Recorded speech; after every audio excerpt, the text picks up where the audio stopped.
Snap Judgment Studios. Daily Show correspondent Dulce Sloan and writer Josh Johnson are best friends who rarely agree on anything. On the new podcast called Hold Up with Dulce Sloan and Josh Johnson, they turn their hilarious, unpredictable, and legendary office banter into a war of words about topics big and small. Mostly small, from texting versus calling to club bangers versus conscious rap and everything in between. Listen to Hold Up with Dulce Sloan and Josh Johnson from The Daily Show every Thursday on the iHeartRadio app, Apple Podcasts, or wherever you get your podcasts.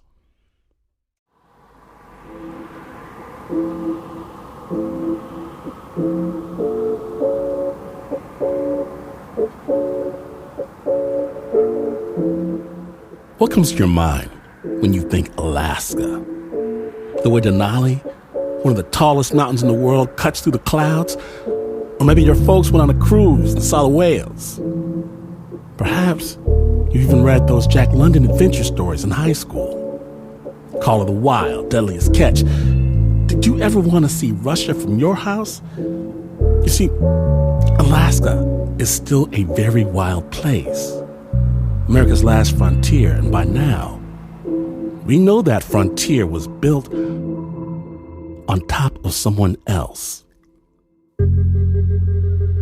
Today, on Snap Judgment, we're going to a place where tax-paying Americans, they don't have paved roads. They don't have running water. And a lot of the times, 911 is not a thing. We're calling it Watching Over Mountain Village. And fair warning, it is cold outside. My name is Glenn Washington. Time to put on your coat, over your coat, over your coat, because you're listening to Snap Judgment.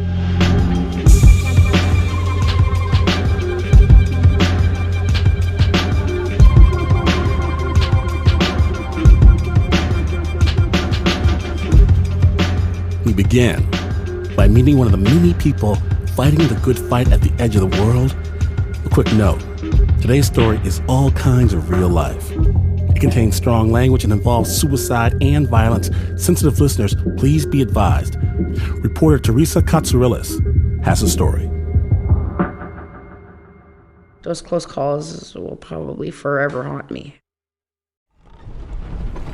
All the sober calls that involve guns or weapons like that is dangerous. At that exact moment, they're sober enough to take their own life, and they're sober enough to endanger yours at the same time. Mountain Village Police Department, VPOville. Hi. You gotta really let them understand deeply that you care for them and that they're valued as a human. I'm in Mountain Village, a Yupik town of 864 people. It's at the edge of a wide river in the far west of Alaska, hundreds of miles away from Anchorage. And right now, Anna Bill is pretty much the only person policing it. She's a village police officer, and last night she responded to 39 calls in about 4 hours. Back on the clock I go. Just now, we were having dinner at Anna's dad's house when she got a call about a fight. So we're careening across town with a paper plate of green beans for the road. And it's only starting. And I'm on 1 hour sleep. She's chain smoking right now. Anna said I could follow her around for a night if I brought her an avocado and an extra large pizza, neither of which are easy to get here. Sometimes I would wonder, is this it? Is this the last time that I left my house and see my kids? Anna, how do you prepare for a call like this? I pray.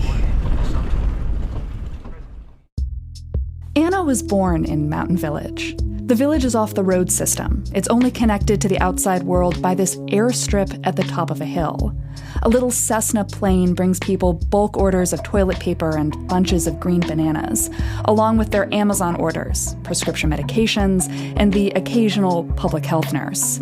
But the Arctic's brutal storms can shut that airstrip down for days. So we basically live off the land and the river. We go harvest fresh fish, during the summers, go pick berries, go moose hunting, bear hunting. Anna's dad taught her how to track a wolf across the tundra. It's very interesting how smart the wolves and their packs are. It's just like a chess game. I remember this one time there was wolves in the community and I was fairly young at the time. It was pitch black out that we all followed our parents with them when they went up on top of the hill to go look for the wolves that were invading the village. And I think that was the first time that I was actually scared on a wolf hunt. I was just really paranoid that the wolf would lunge out right in front of me and I wouldn't see it. Anna's raising her 4 children here. Her daughter's 9 years old. She's this hardcore Steph Curry fan who everyone calls Princess. When I met her, she was dribbling a green basketball and rocking hot pink shoes. Hey, slip your ball and go home. It's not 11. It's okay. I want to stop playing. There's an 11 p.m. curfew here because on bad days, Mountain Village gets really violent. This is one of the poorest parts of the country. Some people don't have running water or can't afford heating fuel. It's been that way for decades. And that kind of poverty feeds other problems. Violence in rural Alaska has reached a boiling point. Western Alaska has some of the highest rates of domestic violence and sexual assault in the nation. A suicide rate 6 times higher. 1 in 3 communities in Alaska has no local police protection of any kind. For me, it feels like our houses are our jail cells. We're all stuck within this radius, and it's just like we can't get out even if we wanted to, but it feels so good to be home. A lot of native villages don't have any cops at all. Mountain Village has Anna, and she isn't just its go-to police officer. She's also its only 911 dispatcher, and when she gets a call, she dispatches herself. Because a lot of the time, she's her village's only first responder, period. The town keeps hiring police officers, but they generally quit after a few weeks. Anna spent most of the past 6 months working alone. So what kind of training did you get, Anna? None. I didn't even know what the hell a discovery packet was, to be honest. And I had no idea I was supposed to do them. Thank God for watching a lot of Forensic Files on TV and watching Matlock when I was a kid. Mountain Village didn't have the money to send Anna to any kind of police academy. Or, it turns out, for anything else. I didn't even have mace or handcuffs at one point. Another time, her truck broke down for a few weeks, and Anna had to run from call to call.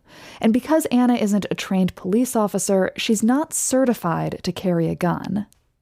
This was not a job she ever thought she'd have. I just thought it was the most hilarious thing ever to be asked. I mean, why would you be a bad candidate, though? Because I'm short and rolly.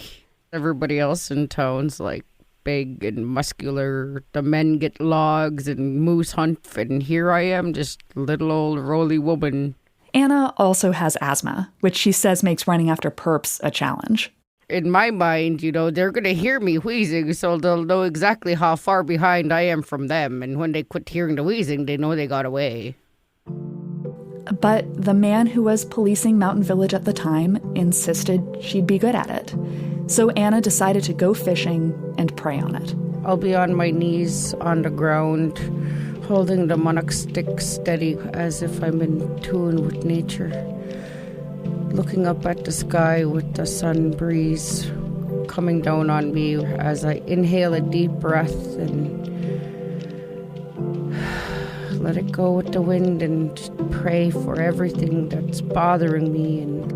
And I was telling God, I was like, if I should do something like this, I want 3 signs. The first sign came from Mountain Village's current police officer. He gave me the application and encouraged me to apply. The second one was this little kid, I don't even know who that little kid was, came and they were like, "Hi, officer," and I was like, "I'm not an officer," and they're like, "Not yet," and ran off.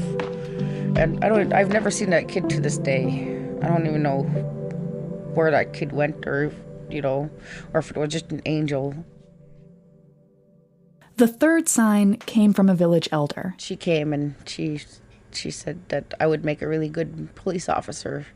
And I kind of smiled and I said, well, I'm putting my application in today. And the day I turned in my application at 5 o'clock that evening, I got sworn in and my shift started at midnight. Then the same cop who recommended that Anna join the force promptly quit the force. Anna was on her own. It takes Anna about a minute to respond to the call about that fight. We stash the paper plate of green beans on a back seat and pull up in front of a dusty house near the top of a hill. The front door is open, and I watch Anna walk briskly inside. Then she ducks out and gets on her phone. Come to house. The woman inside has tried to kill herself. Anna removes a rope and a knife out of the house and throws them in the back of the car. She'll be okay. We'll get her to the clinic, okay? She's gonna be okay. A group of city employees veer into the front yard on ATVs. Mountain Village's city manager pushes her way into the house at a full run. It looks like someone just woke her up. They need help carrying the woman out. She's fighting them. Anna catches her breath and grabs a cigarette. We need to just drag her out. Okay. Do you need me to turn this off and come in? Yeah. Okay. Might have to. At some point, I realize that Anna's daughter, Princess, is here too. She's dribbling her green basketball in front of the house, pretending to play, but really just watching us. I'm responding to a call, Princess, Anna shouts in this forced, cheerful voice, and her daughter runs away. A few guys from Mountain Village's water and sewer department show up, and they haul the woman into the back of a pickup with a broken door, the closest thing Mountain Village has to an ambulance. Anna's the one who's going to drive the truck, so we have to switch cars. She asks me to grab the evidence out of the old one. Anna, the rope. Oh, There we go. and my sweater. I think it's in the very back seat. Okay, I can go get that. 1 sec.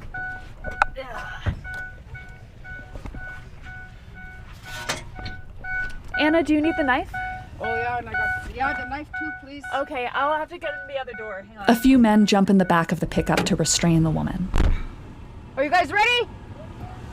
Anna swerves down the hill towards Mountain Village's small health clinic. This makes 54 different people. 54 different people who've attempted suicide in about 6 months. And if we count the repeats, I'm at 67. And have you been the first responder to all of them? Yes.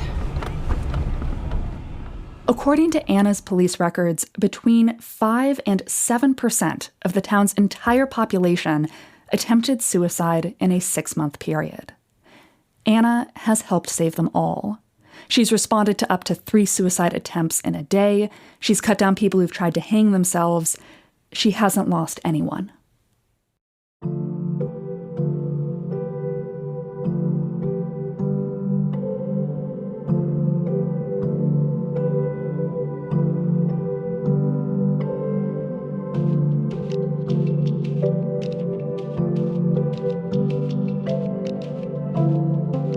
That's right.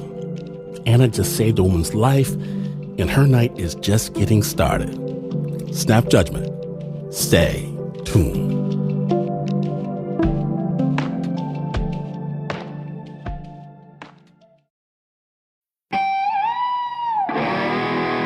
Attention shoppers. We now have taste in the bread aisle. Dave's Killer Bread. That's right. An organic bread that's no longer a sedative for your taste buds. Dave's Killer Bread is on a mission to make the most of the loaf, to rid the world of GMOs, high fructose corn syrup, and artificial ingredients, and plant the seeds of good in all that they bake. Killer taste, killer texture, always organic. Dave's Killer Bread. Bread amplified. Using Talkspace feels a little like having a mental health professional in your pocket. Talkspace offers both therapy and psychiatry, and being able to reach out to a provider anytime, anywhere, makes addressing mental health super easy, and getting started is the most important part. As a listener of this podcast, you'll get $100 off your first month with Talkspace. To match with a licensed therapist today, go to Talkspace.com. Make sure to use the code JUDGMENT to get $100 off your first month and show your support for the show. That's JUDGMENT and Talkspace.com.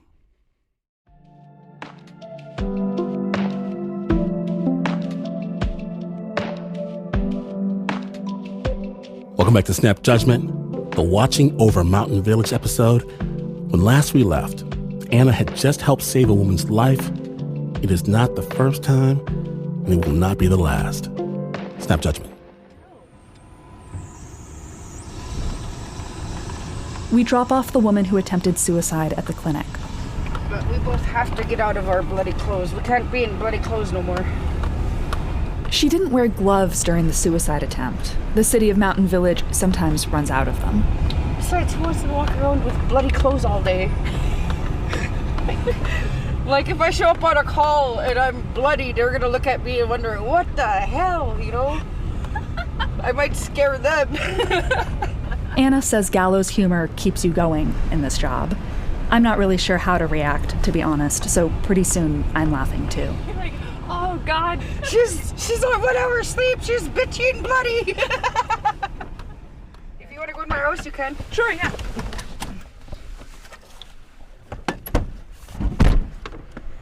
Right now, Anna and her kids are living in a 2-room house that doesn't have plumbing. She only makes $13 an hour.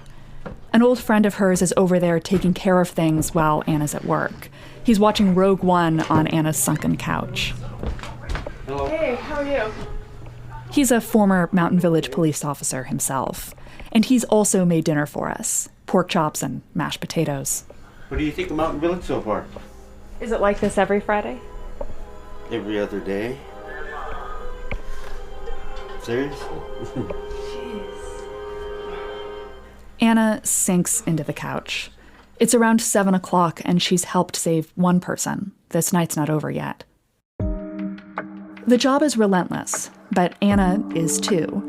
She has this ability to talk to absolutely anyone about pretty much anything, and that comes in handy when you're trying to de-escalate a situation, or talk someone down from suicide. That was clear from Anna's very first call. It came in around 2 a.m. Yeah, it was a loaded gun call. A man in the village was threatening to shoot himself. Anna responded to the call alone. And when she got to his house, he was standing on the porch with a shotgun under his chin. You know, I told him about my personal tragedies, trying to see if I connect in a way to let them feel that they weren't alone. She talked to him for about 45 minutes about how she could understand what he was going through. I know how it feels to be neglected and unloved. He surrendered the gun reluctantly. I said, hey, can I take a look at it? And I started looking at it and telling him I was admiring it, and I unloaded the shell and put it in my pocket, and that was that. I still have that bullet in my office, by the way. It's always a reminder of how close that was. Was this the first person whose life you saved? Yes. And it doesn't get any easier. Whenever Anna responds to a suicide, she has to fill out this form called a Title 47 if she needs to send the survivor away to the hospital. The nearest one is 100 miles away. This is just this year? This is just the last couple months. And it's a whole stack. Oh my God. Oh, I just found a repeat. Mm-hmm. You're gonna see repeats. This is another repeat from... See, this is number 4 on her. 4 repeats so far on just one person. 5. She's 15 years old? Mm-hmm.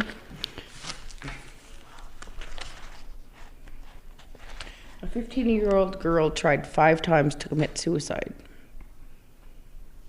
Doesn't that scream more than help?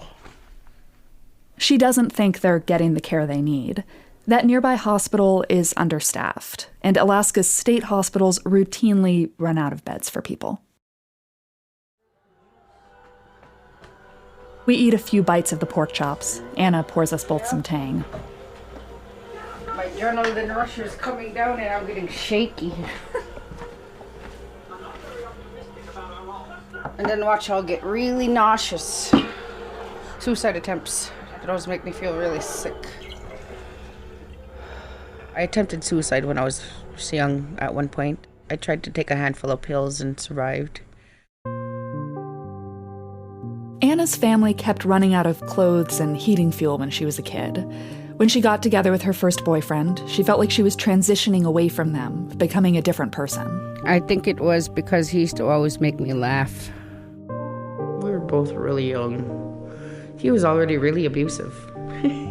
She got pregnant and had her first child, a little boy named Raymond. I was 16, Raymond was just a baby. I was going through a really bad phase with the boyfriend at the time, and I got really depressed and I couldn't take it anymore. I felt like I had nobody to turn to, nobody to talk to, and when I did, it was shoved off and brushed off, and so I said, I took how many handfuls of pills, and I was so done. Her cousin found her and ran to get help. Anna was flown to the nearby hospital, like everyone else.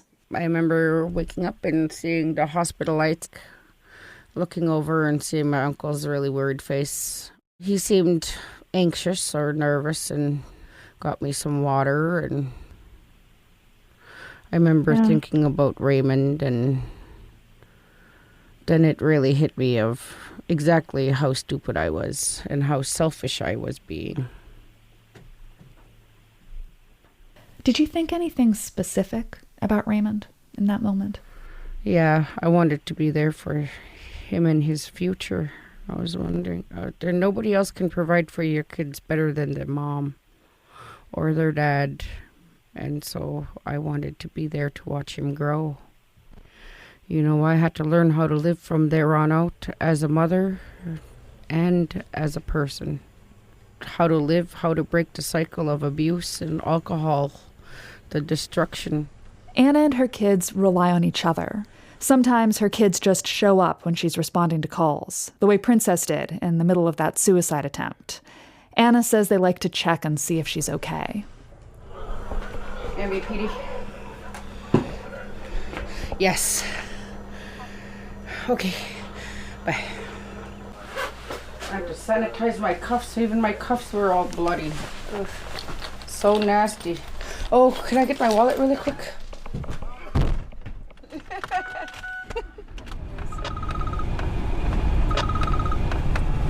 Mountain Village Police Department, VPO Bill.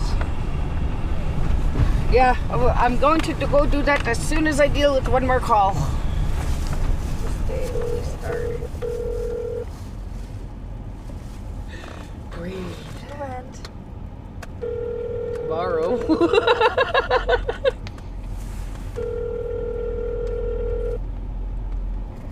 Hi, Dad. I'm really slammed. I had one hanging, I got one in custody, I'm on my way to another call. Yeah, they're okay. Yeah, we got them down in time. All right, Dad. Bye. I thought it was bad when I was a kid. Growing up, we didn't have these opioids and these pills. It's making them do things that they normally wouldn't do. Enhanced with the brew. Brew's short for homebrew. Mountain Village is a dry town, but local dealers make alcohol of their own. And it's a lot stronger than whatever you're thinking of. Some of the brew dealers here put in rubbing alcohol or pills, so people would go back for more. I've had some stabbings. I thought I was gonna lose one once because they were pretty blacking out in and out. And all that was pretty hard to do on a four-wheeler. I just literally threw his body down on the seat and sat on him. Like, not on him, but, you know, held him in place on the four-wheeler and drove to the clinic. I just kept telling him we're almost there, you know, hang in there, listen to my voice, you know, don't close your eyes, keep trying to talk to me.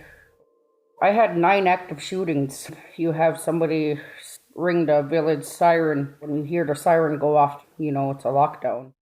Anna's talking about local people, usually men who've been drinking, who get into fights and start shooting off guns. Sometimes in the air, sometimes at their neighbors. Because Anna's not allowed to carry a gun herself, locking down the village is usually the safest thing to do.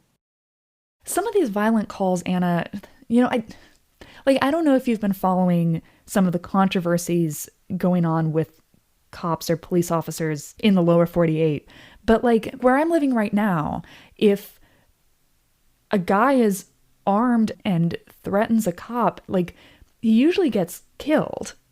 Shoot first, ask questions later. It's just stupid. I was like, if we did that here, you imagine how many people would be going into the grave. And it's just I can't imagine. You're trained in so many different techniques, and they got the proper training. They got the tools they need. What the hell are they carrying around their mason baton for?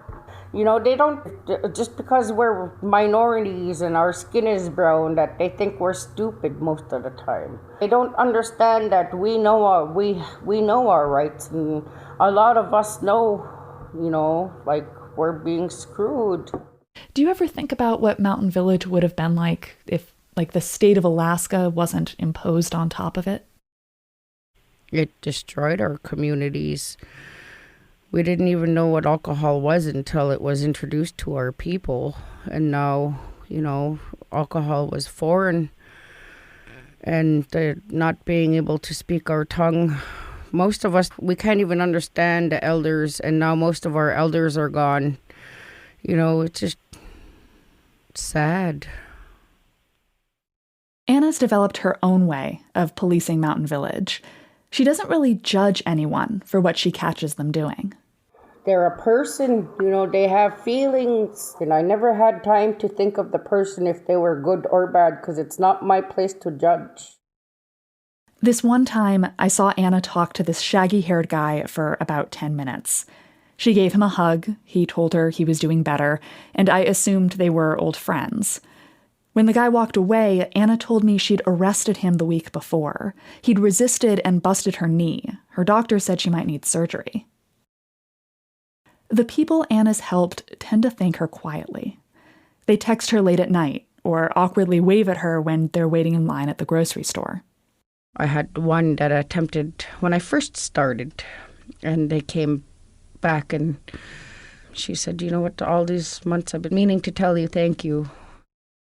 It's a bond that a normal person wouldn't be able to see. An invisible connection, I should say, to the next person and the next person. It's like a chain reaction. And it's just, I'll look at them and they'll look at me and I'll know, they'll just nod and I'll know that they're okay. In these first 6 months, had you also not lost anyone to violent crime? I didn't lose anybody. There's times when I have to go arrest somebody and I'll just cry because I don't want to take them, but I have to. When I signed on, I told them, even though if it's my family, my siblings, my brothers, my sisters, I didn't expect it to be my kids.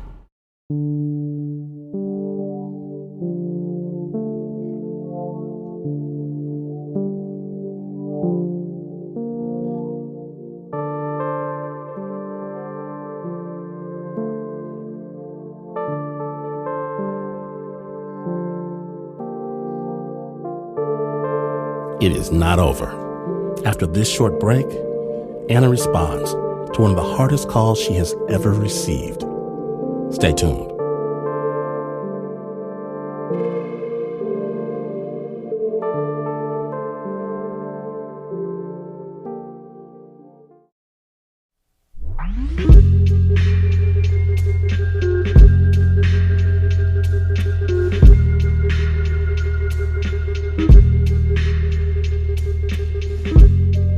From Snap Judgment's underground lair in WNYC Studios, welcome back to Snap Judgment, the Watching Over Mountain Village episode. My name is Glenn Washington, and when last we left, Anna has been responding to emergency calls for 6 months with zero training, and she hasn't lost a single person. But that might be about to change. Anna didn't lose anyone for 6 months. Then she got another call. There was a possible suicide at the residence of Eunice and Jim Bryant, and they needed police assistance right away. The Bryant's son, Coy, was a little older than Anna's son, Raymond. He was the high school salutatorian. Earlier that day, he had just put his cap and gown on for his graduation picture. When she got there, the front window was broken and the school principal was standing helplessly by the front porch. Anna found Coy's body inside. It's not every day that you see a scene like that, and it's very hard on the mind. It was the first suicide Anna hadn't been able to stop in her 6 months as a Mountain Village police officer. She called the Alaska State Troopers for backup. They're required to respond when there's a death in the community. Then she sat heavily on Coy Bryant's front porch and waited. It's always hard when somebody tries to take their life before their time is over because, they're robbing themselves of their potential of why they're here. The troopers showed up about 2 hours later. They asked me to not let anybody in or around the house, tape off the building, keep it secure. She stood watch outside the dead boy's house for another 18 hours, until 4 or 5 in the morning. At one point, Anna overheard one of the troopers directing his team into the house. He said, let's start examining and taking pictures and stuff like that. That's when it hit her. There wasn't a gun at the scene of this suicide, which meant that Coy Bryant hadn't killed himself at all. News of the murder traveled fast over the next few days. School was canceled. The local pastor organized a memorial service in the school gym, which the whole town attended. The Alaska State Troopers mobilized a team of officers from at least 6 different state agencies.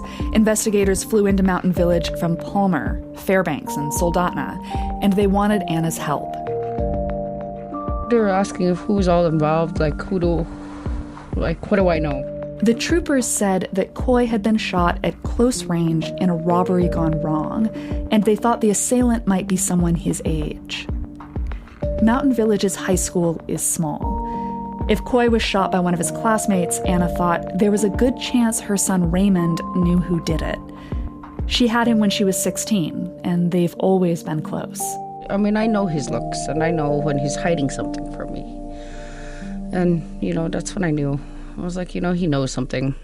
Then, a few days into the investigation, Anna received a flurry of texts from a close friend. "Don't ask me how I know this," he said, "but Raymond knows something about what happened." It started to seem to Anna like Raymond might know who did this. So I called Todd and Trooper Morning and informed him, I think you might want to talk to my son again. The troopers asked Anna to drive Raymond to one of the school district's buildings, where they had set up a makeshift headquarters. I wasn't going to bug him to tell me what he knew or, I really wanted to. I had to fight myself so hard not to do it. As his mother, I wanted him to tell me everything. But as a police officer, I couldn't because I am not professionally trained enough to handle situations like this. So I did not want to hinder any evidence. I just told Raymond to always tell the truth, no matter what it is. And I'll always love him no matter what. And that I'm always going to be his mother. And he walked in. Raymond was 16, and in Alaska, that's old enough to waive the right to be questioned with a parent present. He asked Anna to wait outside and walked into his interrogation alone. I was just thinking about, what the heck's going on in there? What are they talking about? What are they saying to him? What is he saying to them? I was worried about, is he gonna be, should I go home and get him some food? She kept herself busy by thinking about the sandwich she wanted to make him, something with ham and lettuce, but no tomatoes. And then they finally came and said, we're holding him. He's being charged. I had, no sense of smell or my head was spinning. It felt so unreal, I was walking, but I didn't realize I was walking, or I couldn't cry anymore. When you hit a wall, it's just you just hit a wall. And so I brought him an extra pair of clothes and an extra pair of shoes and hugged him and talked to him. And he just cried a lot. Told me to make sure that his brothers and sisters don't get in trouble. Did you see them take Raymond away? Yeah, I was right there.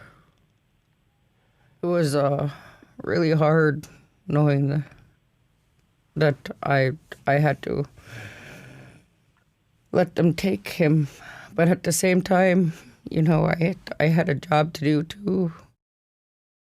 They told me he was being charged for a couple assaults, but they didn't tell me anything about charging him for murder.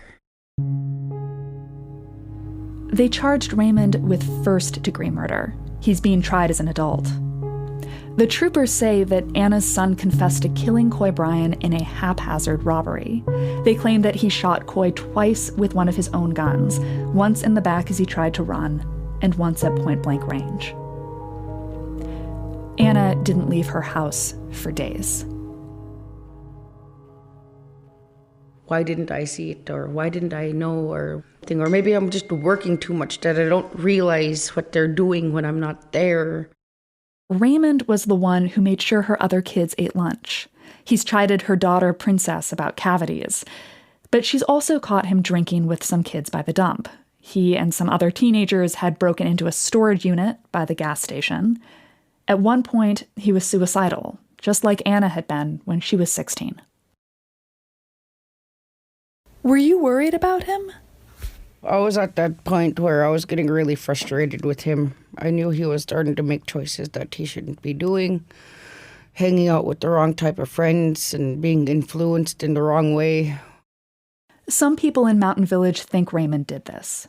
Other people don't. They think he might have been involved in some way, but that he's actually the fall guy for someone else. This case hasn't gone to trial yet, and we really don't know what happened here. Raymond wrote Anna a letter from jail. He told her she was the toughest, bravest woman he knew. He also wrote that her work as a police officer terrified him. I neglected to ask them questions about how they actually felt about me, seeing me with bruises or on crutches, and he was wondering if I got severely hurt, like what would happen to them. Can you hear me? Yes. A few months after I met Anna, she texted me late at night, and I called her right away. Let me read to you the letter I turned in when I resigned. It says, to Mountain Village City Council. She resigned on Raymond's 17th birthday. I could finally breathe. But at the same time, I'm going to really miss what I did because I was really good at it. After Raymond's arrest, Anna was afraid of what some people in the community might do. The family members of people she'd arrested gloated about her misfortunes on Facebook. She remembers this one guy in particular. Talking about how I was the mother of murder and really putting me down. And I was really, really mad because he was like one of the ones that I had to help before. And I was like, how did he not realize that? Did you save his life? Yeah, I did. He was...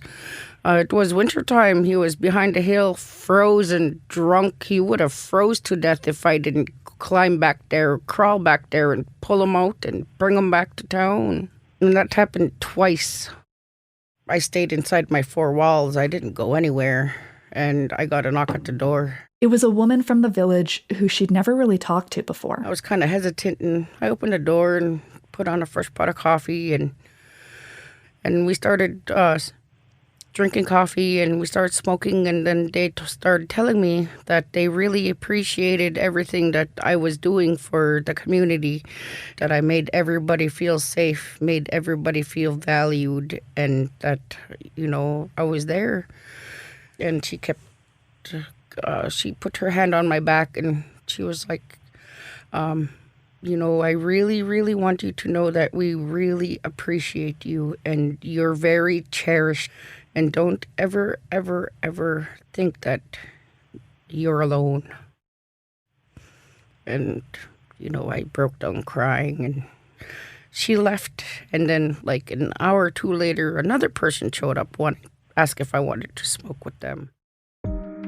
It was one of Mountain Village's elders. A few months earlier, Anna had chased her all over town on a DUI charge. And she said the same thing. She was like, you know, I'm really sorry for all the stuff that I did to you, for injuring you when I did, to taunting you to bashing you in public. I was really weak at the knees. I was just in awe, you know. Some of those people are like one of the ones that are in pretty big poverty at home. You know, they're poor like me. I was really shocked that the people that I didn't think would be there were there. And the most surprising two people who were there for Anna, Jim and Eunice Bryan, the parents of the boy who Raymond's accused of killing. This call is now being recorded. Jim? Yes. Hi, Teresa. When Jim Bryan called me, he told me he wanted to share his story with as many people as possible, in case it helps someone else. His wife didn't want to talk on the record, but she did listen to our interview on the other line. I'm getting a note from my my wife. She said that, my wife said that the reason Jim is one of the few non-native people who lives in Mountain Village.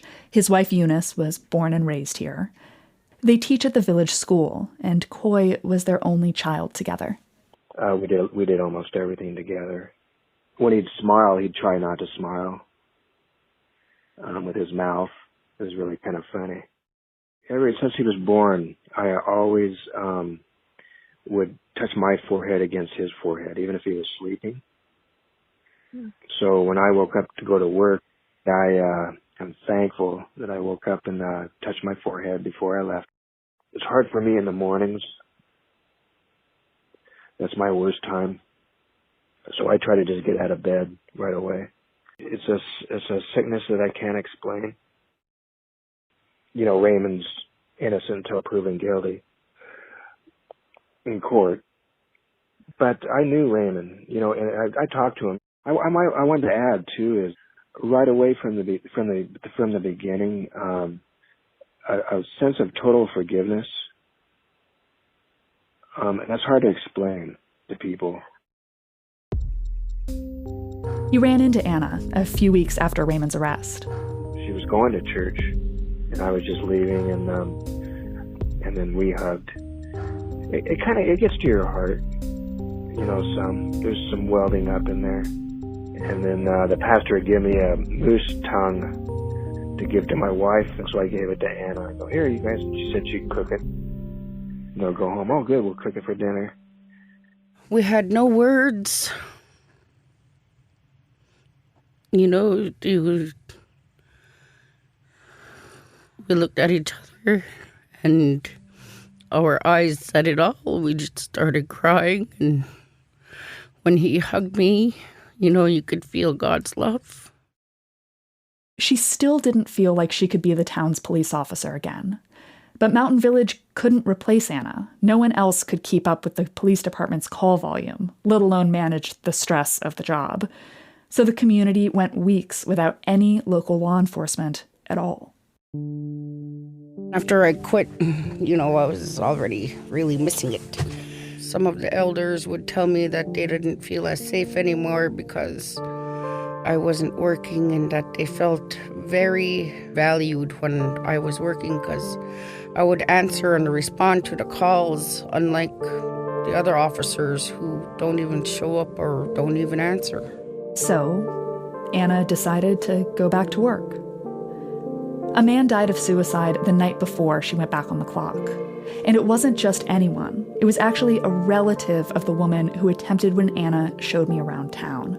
I was sitting at home and I got a call from a friend, and they told me what had happened. And when I heard that they were gone, I was wondering to myself, like, I wonder if they were trying to call for help, or if there was somebody that was there for them, or what if I didn't quit, you know?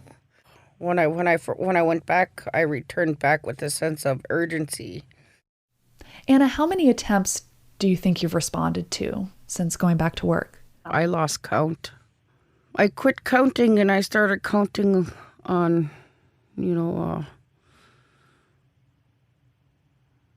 just counting on another day. Towards the end of my ride along with Anna, we take a drive to the school playground. Middle schoolers are chasing each other on bikes around the swing set. This pack of kids is swarming the basketball courts, watching the high schoolers show off.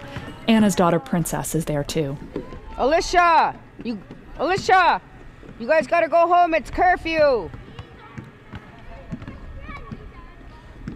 All you little kids, it's curfew. Haji, time to go home. So it looks like they made a show of running away from you. And then they came And then back. they came right back. Because they're little. Why are they still out? Their parents are not keeping track of them or the time, or they don't even care. That little girl's only 4 years old. The one in the pink? Yeah. Let alone, there's been a bull moose coming into town the last couple days, so they can get easily injured. Yeah. There's times where I catch some kids foraging at the dump for food. And I'll ask them, how come you're not at home? They'll say, oh, my parents are drunk, or the door's locked, or something's going on and they have nowhere else to go. When there's a lull in her call volume, Anna likes to let her daughter, Princess, ride along with her. My grandma, my papa. We're driving down Mountain Village's main road, and Princess is pointing to the houses and calling out who lives in them. I can just drive past something and I'll just see it all these different calls replaying in my head. I know exactly the kind of struggles that our people are facing. The reality that's going on behind everybody's doors, and it's mind-boggling. Anna sinks into her gray couch, and we start watching movies. We're about halfway through Transformers when someone texts Anna. A woman's boyfriend just threatened to kill himself. Anna knows him pretty well by now and gives him a call.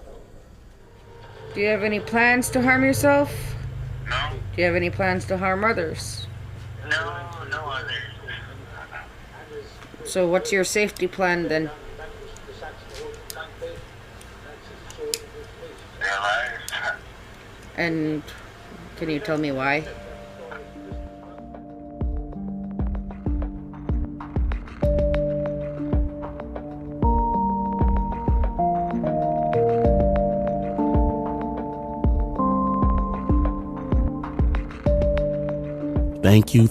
Thank you, Annabelle, for sharing your story with Snap.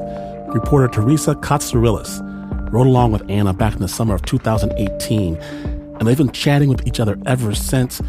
Anna is still a police officer in Mountain Village. She's working for a tribe now and getting better compensation. She even has some gear and a new partner on the police force. Her son Raymond is awaiting trial.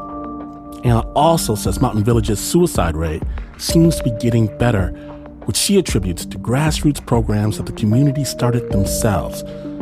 We also want to thank Jim and Eunice Bryan for sharing their story with us. And we want to thank Kathy Moses and Mountain Village's Tribal Council for all their time and patience. If you or a loved one is struggling with suicidal thoughts, help is available 24 hours a day. Please call the National Suicide Prevention Hotline at 1-800-273-8255. A version of this story was first reported by the NPR station KYUK in Bethel, Alaska, and aired by Alaska Public Media. Additional thanks to Francine Chicklak, Johanna Urich, Steve Heimel, Shane Iverson, Anna Rose MacArthur, Lori Townsend, and Anna Walters. The original score for that story was by Renzo Gorio.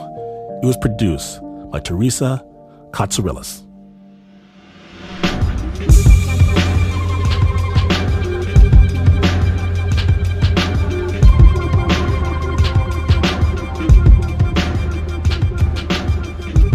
It happened again.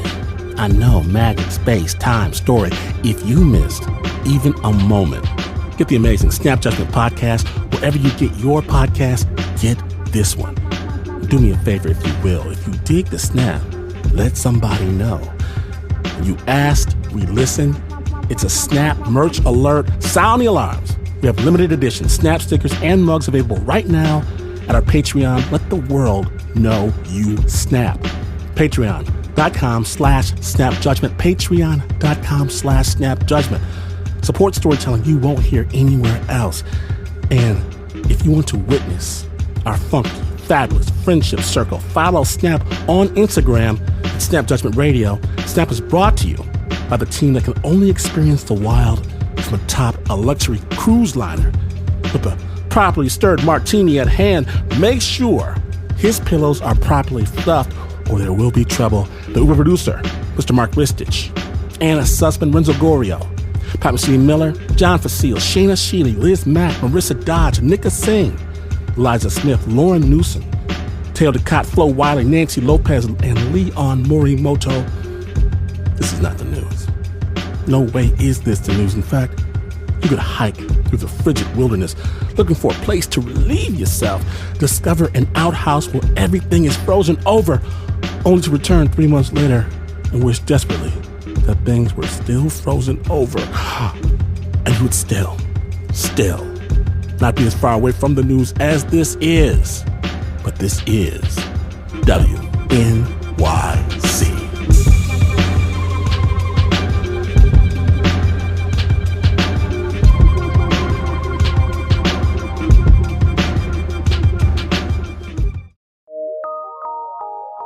From PRX.